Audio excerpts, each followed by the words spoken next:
thank you very much for joining us. It is a good afternoon from us, and I'm sure it is good morning from your side. Welcome to the show. Good afternoon to you. Oh, okay. It's been a horrid morning. I just watched Tobi Amusan qualify for the final of the women's 100 hurdle. So in about 2 hours, she'll be running the final. Right. You know, mixed emotions, mixed reactions from Nigerian fans, because at the start of these championships, expectations for Team Nigeria were quite low. Yes. No medal yet.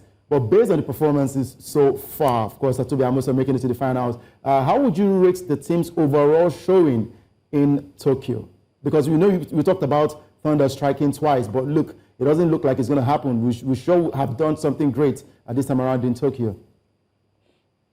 Well, no surprises for me. All the usual suspects got as far as they could for me. Maybe Kanyinsola Ajayi, because I'd pegged him to make the semi-finals. He went far and above for me with his performance by making the final, becoming the first Nigerian to do that since Olusoji Fasuba way back in Doha in 2007.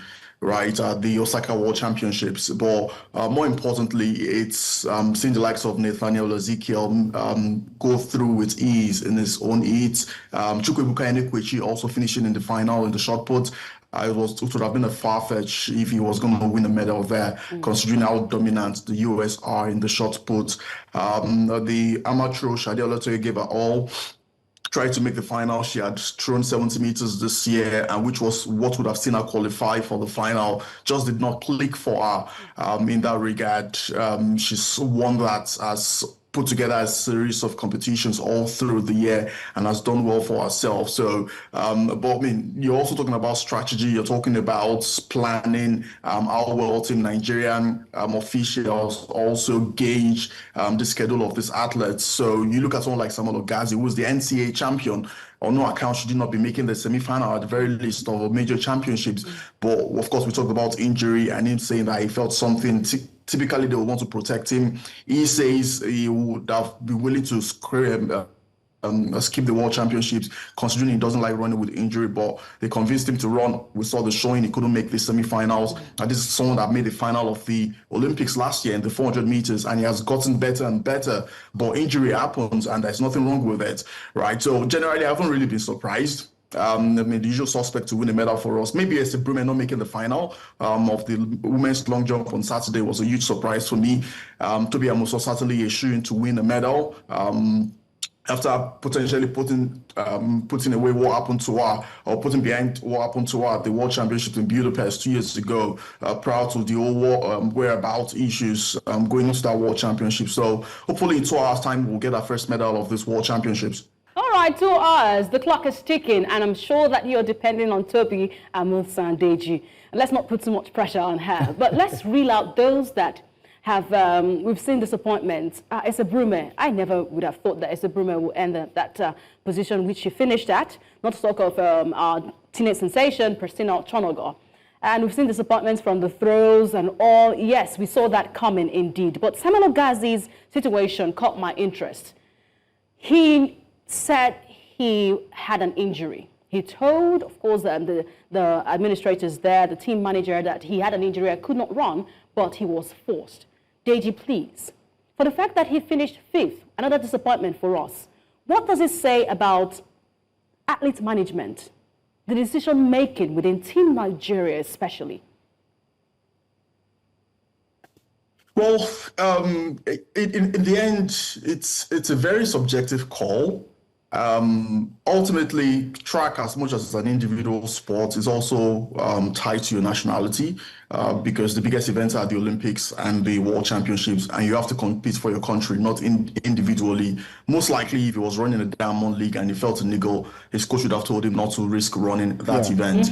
But contracts, pride is all tied to it. So, I mean, in a way, I can understand where the Team Nigerian coaches or even the doctor, Professor Okuje, was coming from in telling him to run. I mean, you see athletes say maybe they feel a niggle, but and they can still go. Others will say they cannot go. But there was something he said that was insightful in the interview, that he knows his body. Yes. If he feels something, right, he would not be able to go. So maybe he was not able to convince them enough, right? It's not an issue of whether they paid his flights or anything to get there. It's a situation of the Team Nigerian doctors not communicating, or even the Team Nigerian officials not communicating with athletes all through the season, or perhaps with their coaches, so that they can understand their body when they get to a global championships like this. So whether you like it or not, whatever they say trumps whatever his individual coach says in college at University of Alabama. But it's just that communication and that synergy that needs to work better, so they would know that you don't need to risk him. Of course, we want to win a medal. It's a medal hope for us, no doubt about that,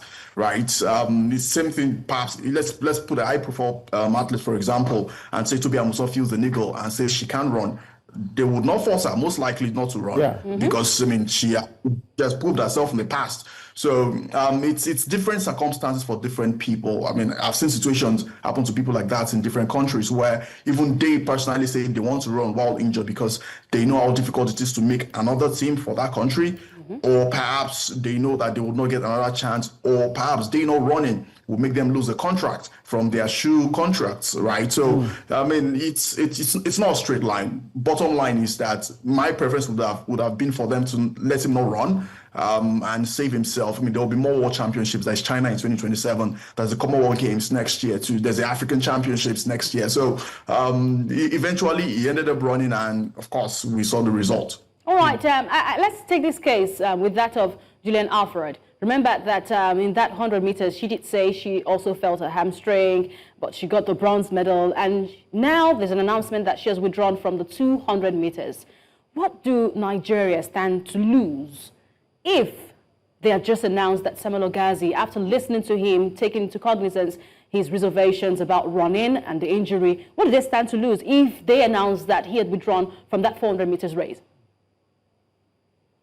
The way I say it is, you have a federation that was scared, or that are scared to come back home without a medal. I mean, of course, they must have funded them, and they would have promised that they will deliver results, even though the result they will deliver is almost not tied to whatever they've done to these athletes. That's a different story for another day. Yes. But it's a situation where, for Gillian Alfred, of course, I mean, she has delivered result before. She's the Olympic champion, right? She knows she cannot compete at the elite level. And every elite athlete will tell you that they are competing against the very best in this sport, in their event.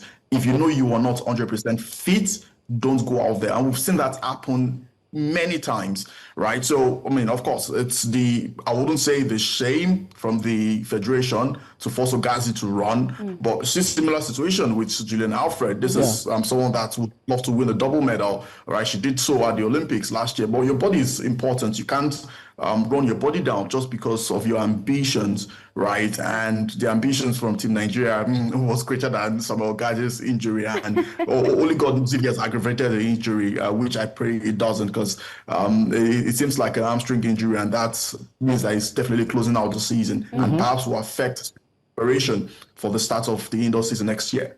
Right, and let's talk about, I'd like to try my Yoruba now. Kanyinsola Ajayi. Kanyinsola means the honey that has dropped on wealth.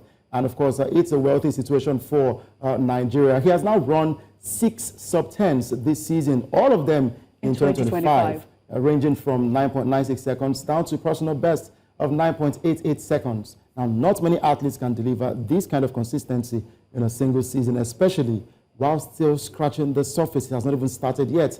He placed 6th in the final. What does this tell us about his potential at the global level, especially his ability to challenge sprint giants like Seville and Laos for medals in the future? Oh, Ajayi is destined for greatness. Far from when I first saw him run in Yaba, like a couple of days ago, coaching, training under Coach Dave Sule in Lagos, and you could see that he's got his head in the right place. Many athletes that are this talented come to college and they lose it, right? He's under Coach Ken Adden in Auburn University, same coach that's tutored Favor Ashe, also with Israel Okon, both of them making the semi-final, and Ajayi going one step further too, but going as far as running 10 seconds was impeccable from him. I genuinely feel that is an epitome of consistency.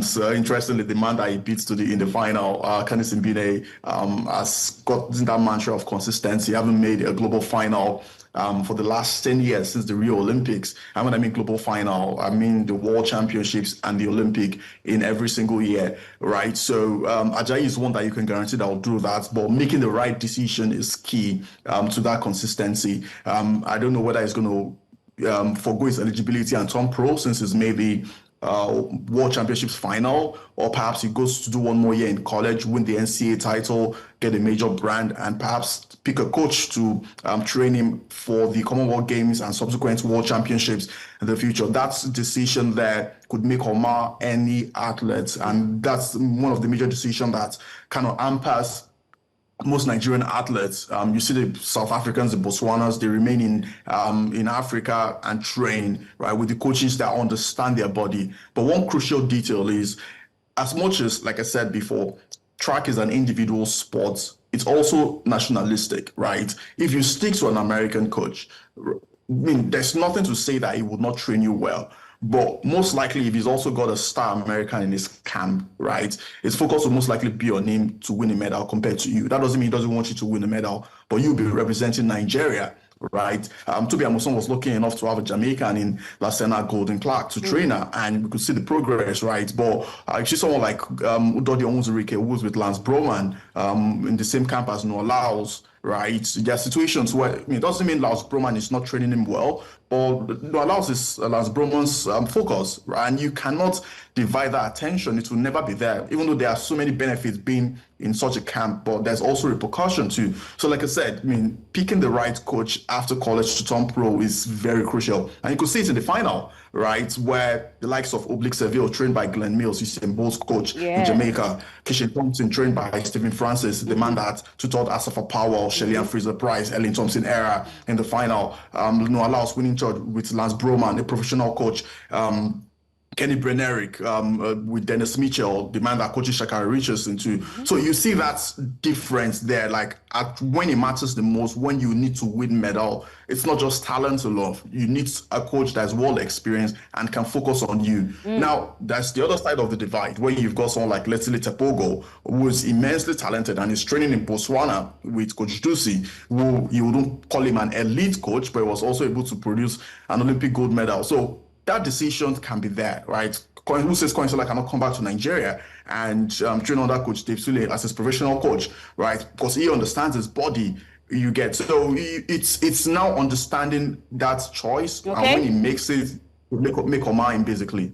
Okay, to make or mar him, let's quickly ask you about only hope of a medal in this competition, Tobi Amusan. She looked very comfortable in our opening hurdles race. Yes, I could see that there, because we could see how she started, and from nowhere she just took the whole fans by storm, getting that one there. Deji, given her recent form and the competition she faces in this final, what are her chances of reclaiming that world title this year?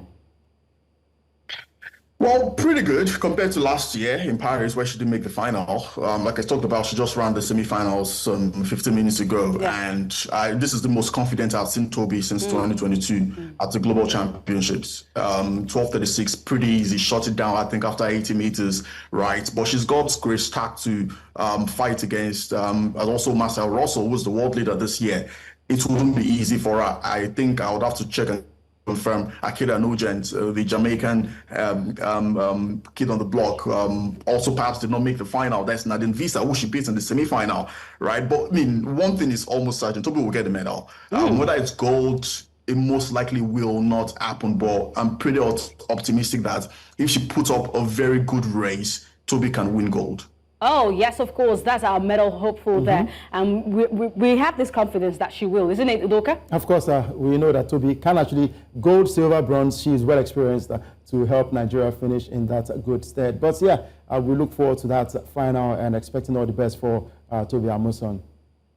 All right, thank you so much, Deji Ogeyingbo, of course, the community manager of Making of Champions. Thank you for joining us, and do have a pleasant day.